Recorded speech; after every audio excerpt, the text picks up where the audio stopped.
Welcome to the Encouragement Engineering Podcast, where we help combat the negativity that inundates our daily lives with a positive perspective and positive action. Today's guest is John Davis. John is an internationally known speaker, comedian, fight director, and action hero. As an international entertainer, John has traveled extensively throughout the world, speaking to audiences of all ages and backgrounds in 28 countries and over 4,000 live performances. John encourages his audiences to set and reach their highest potential and is often invited back as a peak performance coach. Since the tragic events of September 11, 2001, John has dedicated a great amount of time to bringing entertainment to the soldiers overseas on 6 USO tours. John has performed more than 100 shows and has taken his comedy to even the most remote bases in both Iraq and Afghanistan. John has also developed peak performance protocols based upon the fight or flight response called the 5F protocols, which have proven to drastically reduce curves and all but eliminate self-defeating thoughts that hinder performance. So please welcome to the show, John Davis. John, welcome and thank you for what you do for our troops, and thank you for entertaining, all over the world. It's a great concept. So thank you. Well, thank you for having me. And as far as entertaining the troops, it was the biggest honor and privilege to do so for those action heroes who are out there on the front lines defending my freedom and your freedom and everyone's freedom. So I would do it again right now. Yeah, it's a great honor. And my dad was a World War II vet. My brother was a vet too, or is a vet. And, I know they really appreciate that. So, in bringing that comedy and your skill is something that is great to that type of audience. So great job. Well, why don't you go ahead and tell our audience a little bit about yourself, how you got to where you are and who you are.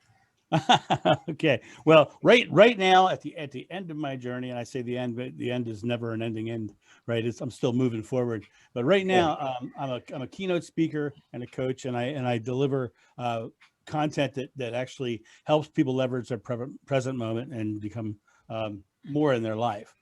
But where it all started was I was an introverted kid who was very shy and ended up being drugged to a Renaissance festival when I was in college, and fell in love with acting, and that brought me out of my shell. And cool. next thing I know, I put together a comedy sword fighting show. And what?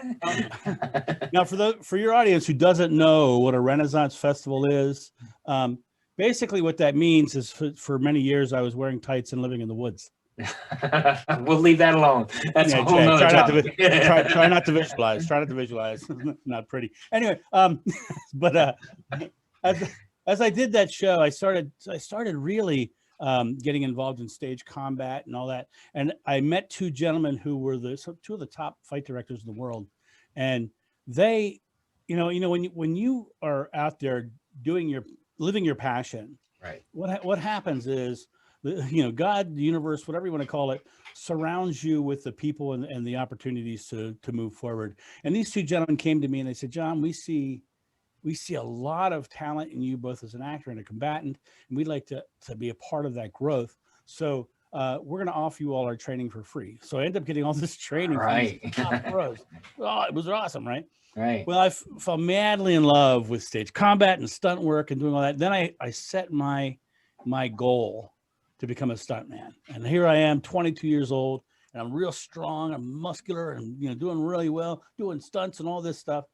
Well, a friend of mine who was a professional potter had a van full of clay that he needed to empty. Okay. And he knew that those sword fighter guys were strong and had a good back, right? And so he called me up, and I went over to his house, and I climbed up in his van, and I grabbed an 80-pound box of clay. And when I turned to take the clay out of the van, my upper body separated from my lower body, and I collapsed. And ended up paralyzed for several months. The doctors informed me that I had a condition known as spina bifida occulta. Now, what that means, for those of you who don't know what that is, when the doctor said, John, you have spina bifida occulta, my response was Gesundheit. And right? Good sense of humor. That's good. Right. And he said, well, let me explain it to you. You have vertebrae right above your pelvis. You know, when vertebrae form, they come around and they fuse and they create like two hands praying. So you have a ring and two hands praying. And for me, mine came around and instead of fusing with two hands, they bypassed. So I had these rings with these wonky things. And what happened that day when I had that extra weight in my hand and I did that twist, I basically unscrewed my back. Wow. And doctor said to me, John, he says, you will never have a physical career. You'll never do stunt work. You'll never be a fight director. You'll never do sword fights again. And I knew full well that that was not my future. I knew that I was going to achieve much more. And when I was in the hospital lying there, someone gave me a book called The Tao of Jeet Kune Do by Bruce Lee, which is still the number one selling martial arts book on earth. Wow. And he talks about, one of the things he talks about in there is being flexible, being like water. You know, when you come to a rock, you can crash into it or you can work with it or work around it, you know. And so I started staying flexible in my mind.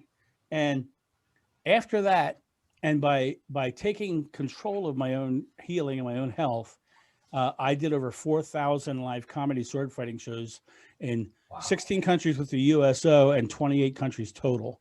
Wow. And it was an incredible experience. And I did stunts. I worked in movies, and you know, I do swords, I do bullwhips, I do nunchucks, I do martial arts. I've done a lot of very, very, very physical things for a very, very, very long time.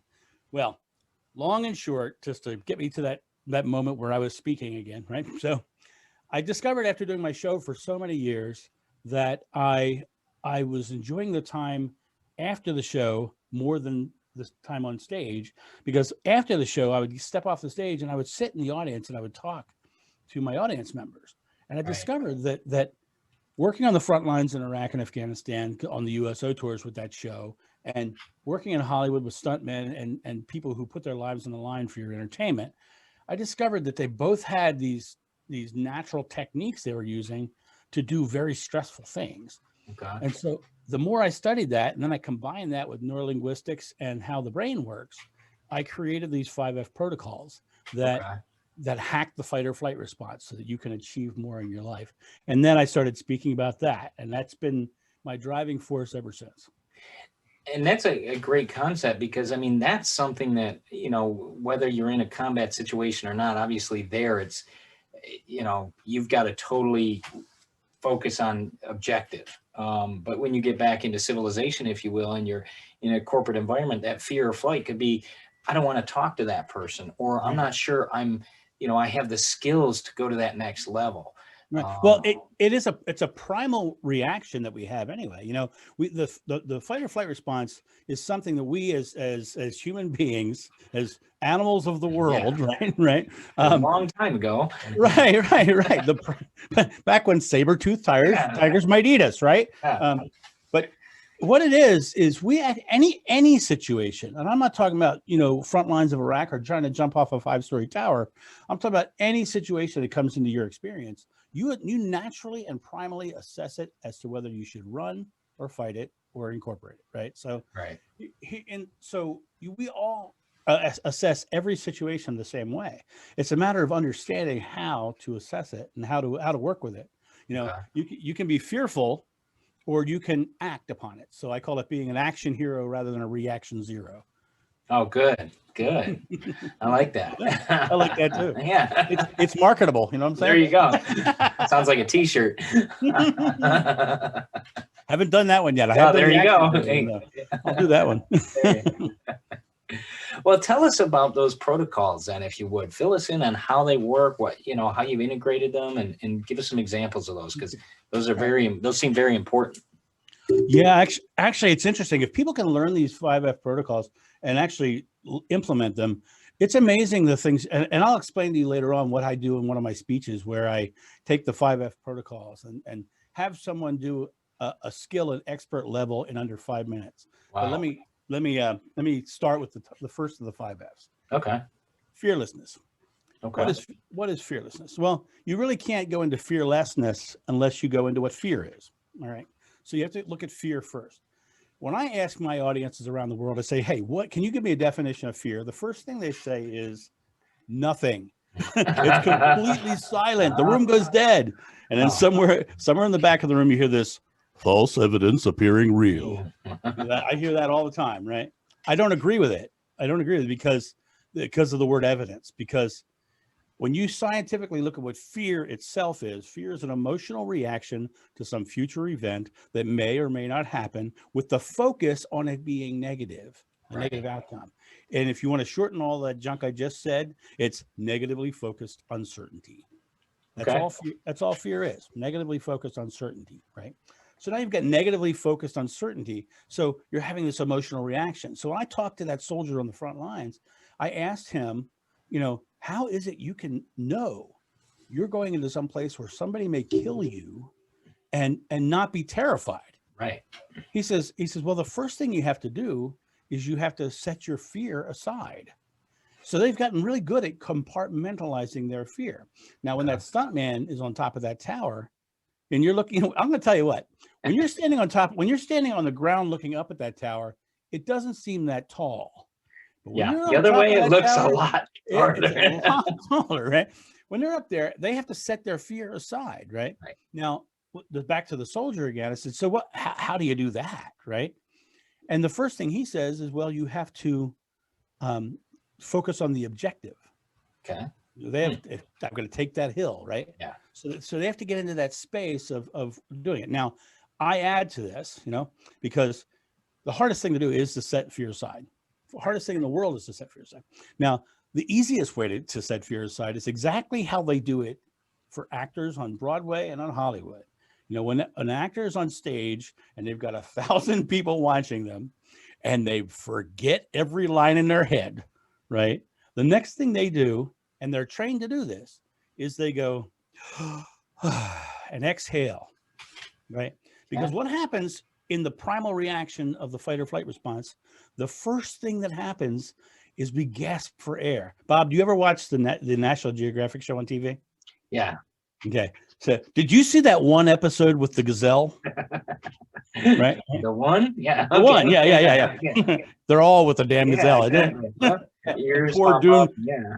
that poor doomed gazelle, right? Yeah. So the gazelle's sitting there eating grass in the field. It's like, right. And all of a sudden, a predator cat hits the field. All of a sudden, the first thing that gazelle does is gasp for air.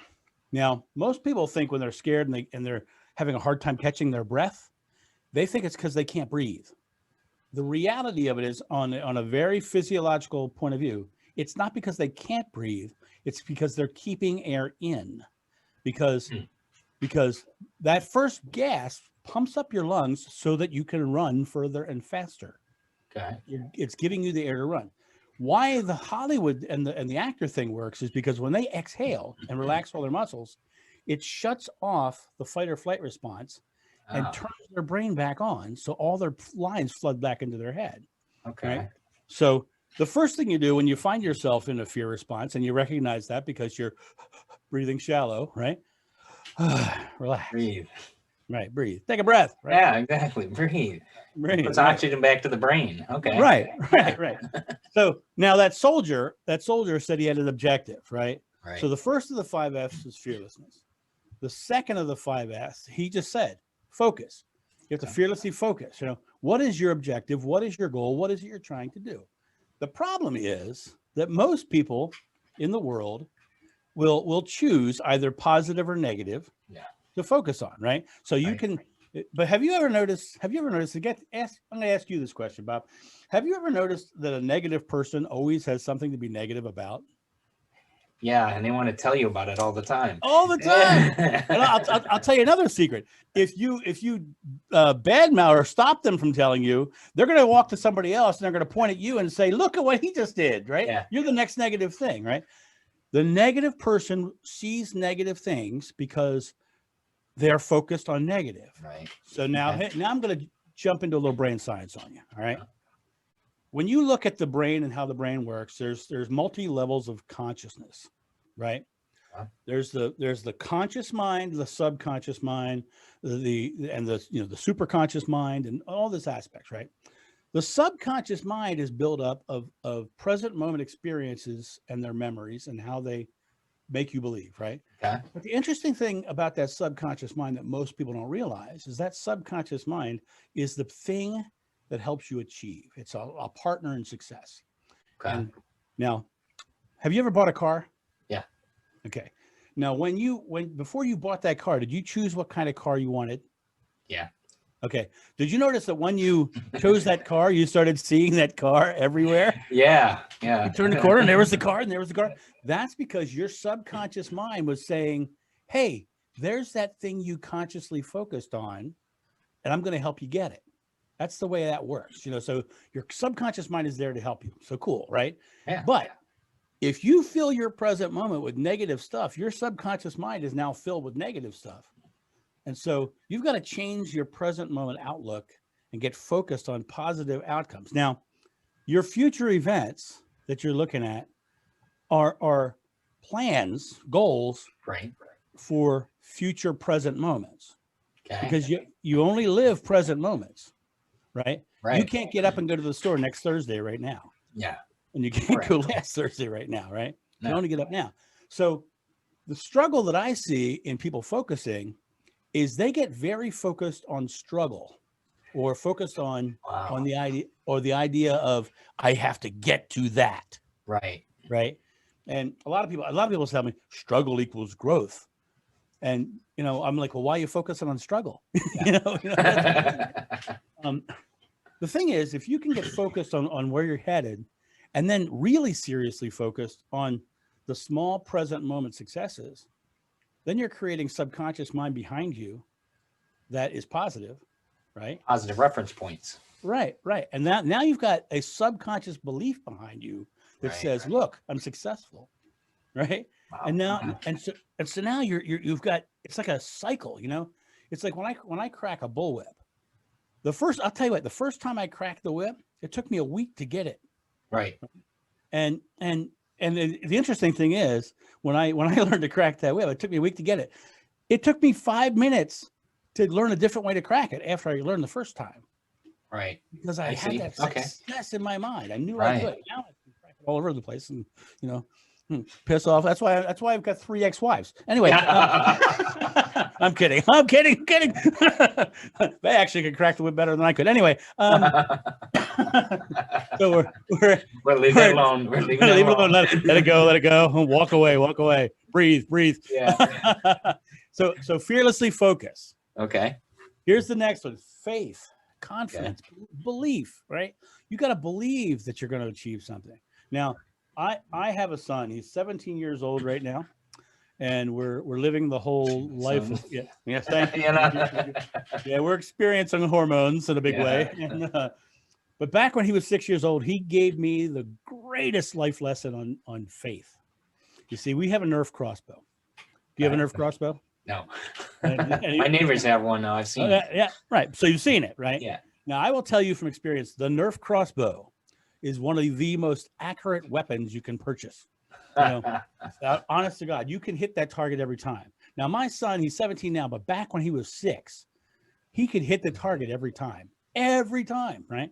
So we created the game, and the game kind of went like this. It was, one of us would sit on the couch in the living room, and we would shoot across the living room floor, through the kitchen door, hit the side of the trash can. It would go ping, and my 6-year-old would giggle. That's the greatest thing in the world, right? Oh yeah. So here I am. But he could hit it every time because that Nerf crossbow was accurate. So we had to change up the rules a little bit. So whoever wasn't shooting would stand halfway between that couch and the kitchen door with 2 Nerf swords, kind of doing this. Okay. So that it couldn't get through, right? Right.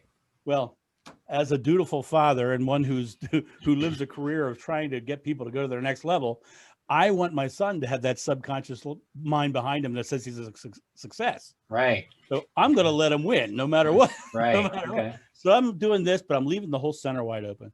And he's not getting it. It's boom, he's shooting straight through, boom, shooting and hit it every time. Then it becomes my turn to shoot. And I shoot the wall and the floor, ceiling, him, anything but the trash can, right? And about the 4th or 5th time I did that, my son starts laughing. I'm like, Kynan, what are you laughing at? He says, Dad, I know why you miss. I go, well, why? Why do you think I miss, Kynan? He says, because you don't believe you're going to hit it. Wow. 6 years old. Yeah, that's my little Yoda. Yeah. He's missing the ears and the green, but other than that, but he says it very simply, right? You have to believe in what you're trying to achieve. Fearlessly focus with faith, Right. confidence, right? Fearlessly focus with faith. The next one's the tough one. Follow through. Yeah. Follow through. Actually getting off your butt and doing something. You Mm. know, you want to lose 100 pounds, you're not going to do it on the couch with the control in your hand, right? No, no. Right. With the other hand, with the pizza in the other hand, you know. Right. It's just not going to happen. You got to No. get up, right? And so when I talk to people about follow through in the room, a lot of them go, oh, right? Oh my God. The sales audience, isn't it? You know. Right. They all know. They all Yeah. know, right? But the lesson I'm going to give you about follow through is another one because Bob, I'm gonna make you jealous right now. Okay. Okay. I had back in my days of Renaissance festivals and long hair, which by the way, we're different now. I had that Fabio thing Yeah. going. I noticed you said had, so Had. Oh, yeah, I'm already ahead of the Oh, game. I still have it. It's just on my back now. But anyway, right. So here we are with this. Here's how I'm going to make you jealous. Back in those days when I had that long hair and this funny looking beard, I had a 1978 Chevy van. Ooh. Yeah. Cue the Fuzzy Quincy dice, Jones, right? Right. No, I did not do fuzzy dice. That wasn't my thing. Anyway, so I had a 1978 Chevy van, but my van had a rusted out body. You know, I grew up in a beach resort with salt air all the time, so the body was rusted out. Okay. Had a great engine and transmission. Now, my father, he also had a 1978 Chevy van because, like father, like son, and his van had a great body with no rust, no anything, but the engine and transmission were shot. So I gave my dad $500 for his van, and I pushed those two vans side by side in my driveway, and I did what anybody in my family would do when we were going to do something big and mechanical like that. I called my brother-in-law. Right? I have one of those guys in my family who can do anything, anything. And so I called my brother-in-law, and my brother-in-law, being the brother-in-law that he is, hopped in his thing and came right over. And he's standing there, he's looking at it, he said, well, John, here's what I'm going to tell you. Get started, and if you have a problem, call me. And he left. Lovely. You're going, I can just feel what? Yeah. It was the best lesson I ever got on follow through. And I'll tell you why. Before that moment, I had changed spark plugs, and I had attempted to change the brakes in my 1973 Chevy Nova, right? And if you look closely on that thumb, there's a scar where I cut my thumb wide open trying to finish those brakes. And my brother-in-law finished my brakes for me. Right? So that's all the mechanical stuff I'd ever done. And back then in the old days, changing spark plugs is not like today. It was like literally pop a thing, unscrew it, put a new one in, close it down, right? So here I was. I now had two vans. One had an engine and transmission. One did not, basically. And it still had it, but I had to take it out, right? Yeah. So I put a piece of plywood down next to each one of the vans. I brought out some masking tape and a Sharpie pen. And I went to the first van that had to have the engine taken out before the other one could go in. And I went to that van and I just started taking things apart. And as I started taking things apart, I put a piece of tape on it, wrote what it was, where it came from, and I set it on the plywood in order. And then I used that same pen to mark out things on the plywood so that I was creating very successful present moments. And I was also doing things in my present moment that would make my future present moments successful as well. Right. So I did that, got that all apart, and then I ended up getting to a point where I finally got both vans apart like that, these two pieces of plywood all set up. And I pulled the engine out of the one, I stuck it in the back of the rusty one because it was going to go to the dump, right? Yeah. And then I pulled this engine out and I brought it over to my dad's van. I started putting it into the van. This is when I noticed something I had not taken into account. My van was an automatic transmission. My father's van was a 3-speed on the column. Oh, man.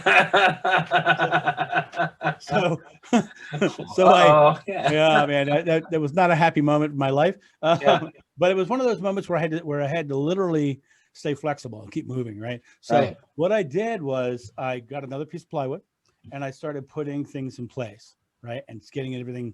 And I did the same thing with the steering column that I did so I had to take out both steering columns, bring that one over and put it in this one. So now I've swapped engines, I've swapped steering columns.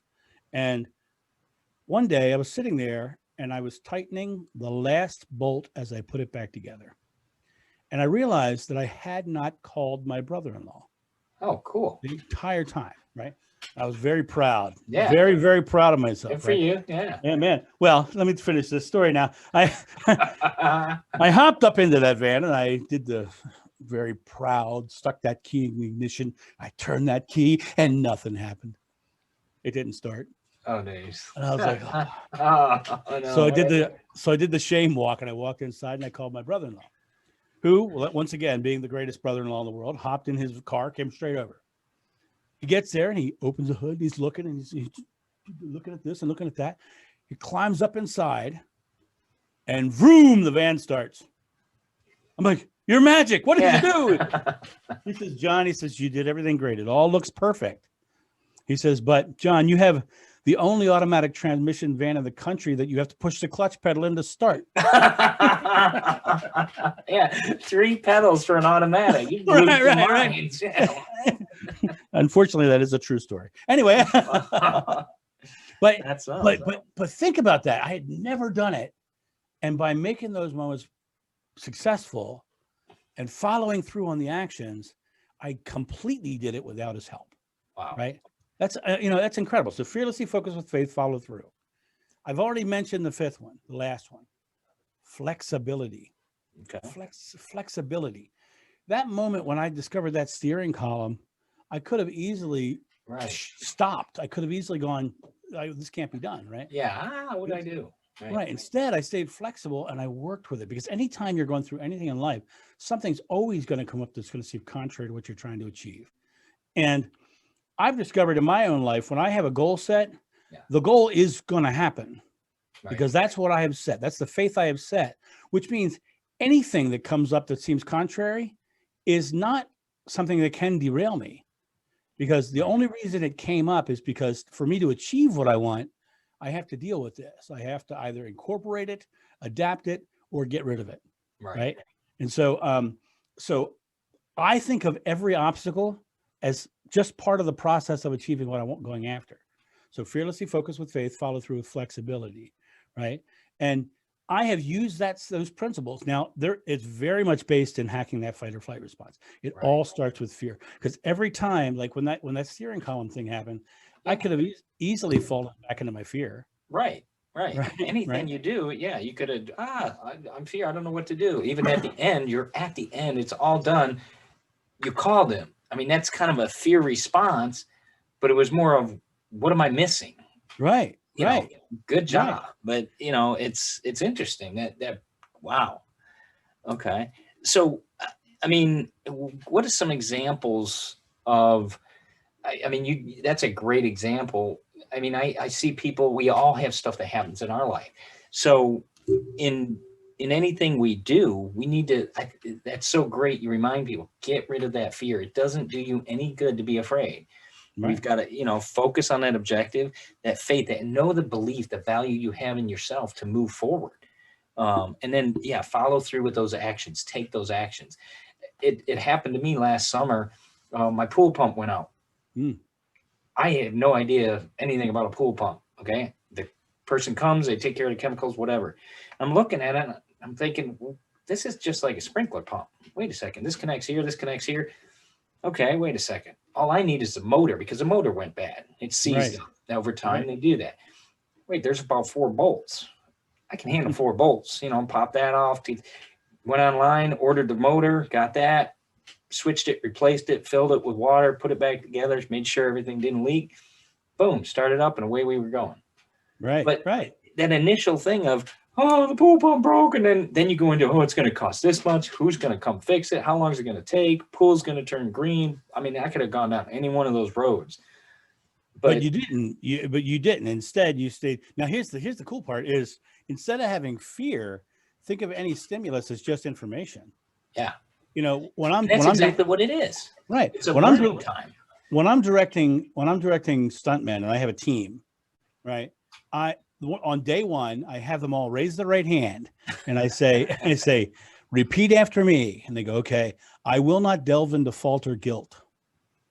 Okay. And that's all. Wow. That's the sole thing. Because if you feel guilty, you feel like you're at fault, Right. And if you're throwing guilt, you're just putting fault on somebody else, right?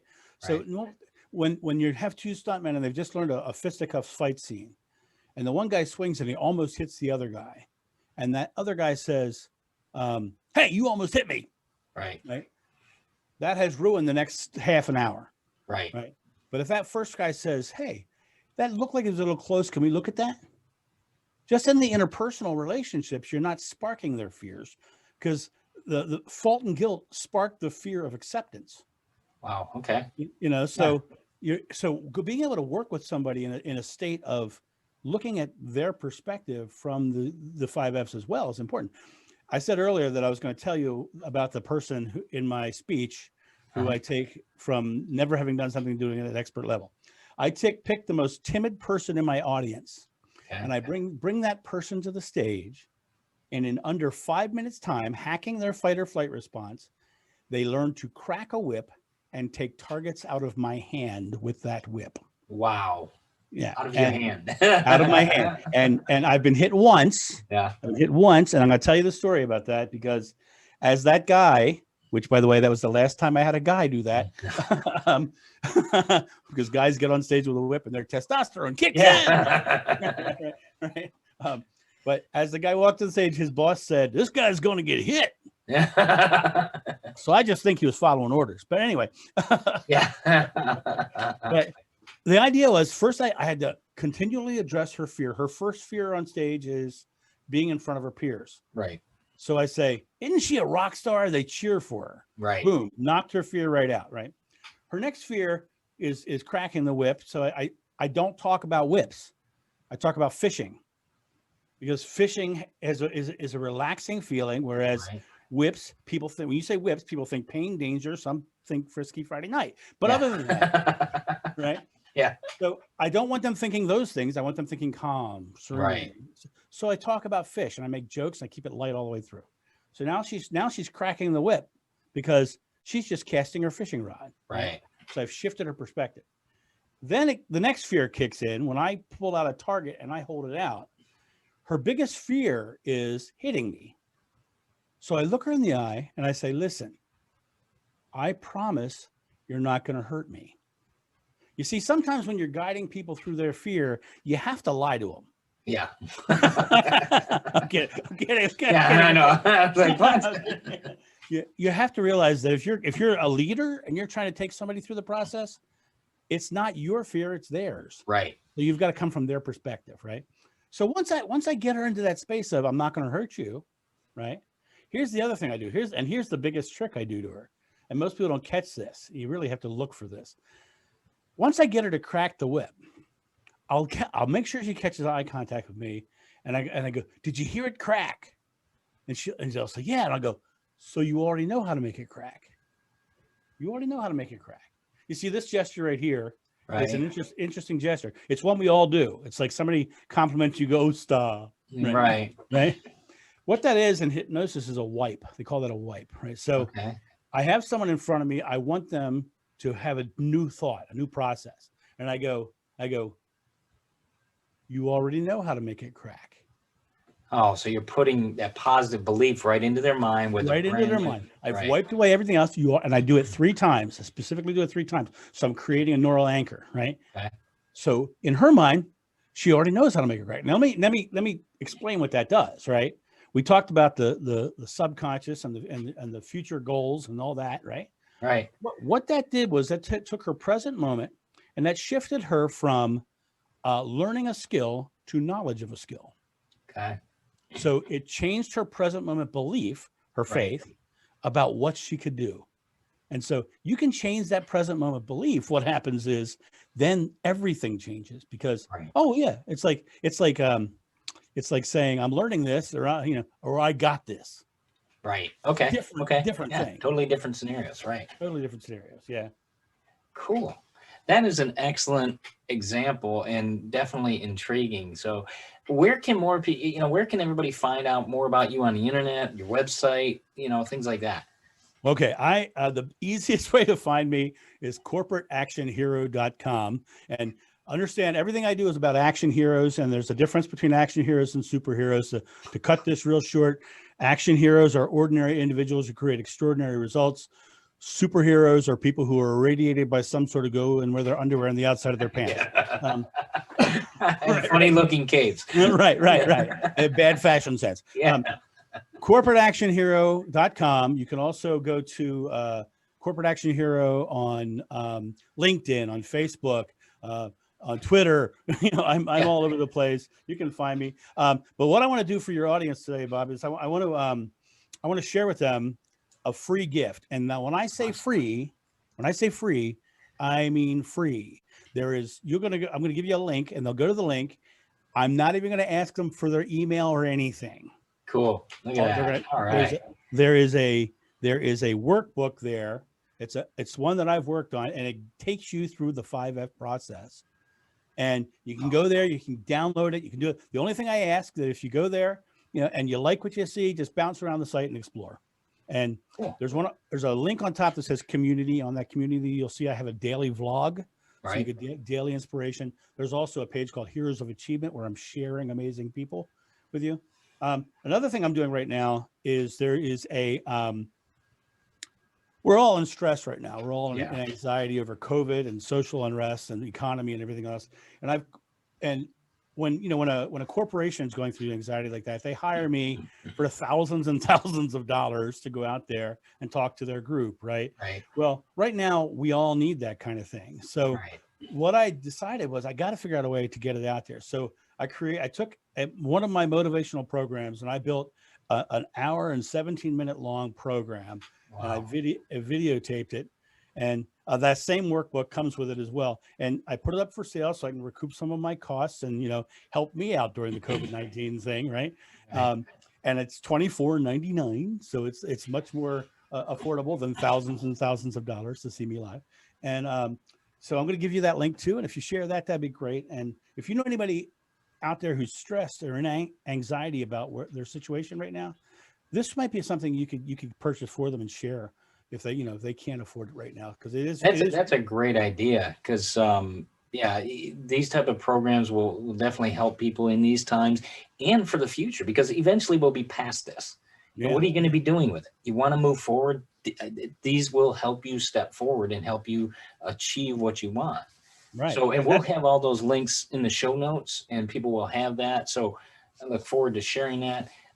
John, I want to say thank you for coming on the Encouragement Engineering Show. I really appreciate what you're doing and your humor and what you're doing. So it's, thank you so much for what you do. Keep it up.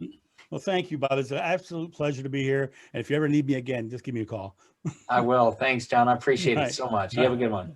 I see you. Bye.